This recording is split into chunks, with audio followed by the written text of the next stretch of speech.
Dobro jutro ljudi, nije me bilo par dana. Razlog tome je da se vidjeti sad što sam prehlađen. Sezonska prehlada, nos, kašljanje.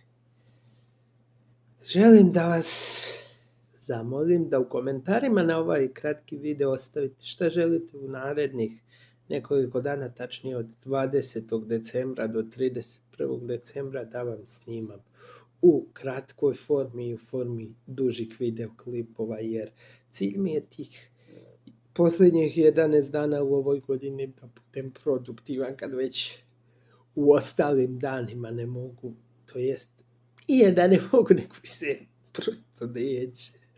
Ne znam zašto. Mene naterati da snimam je jako teško. Znači, pišite u komentarima teme za video. Pozdrav!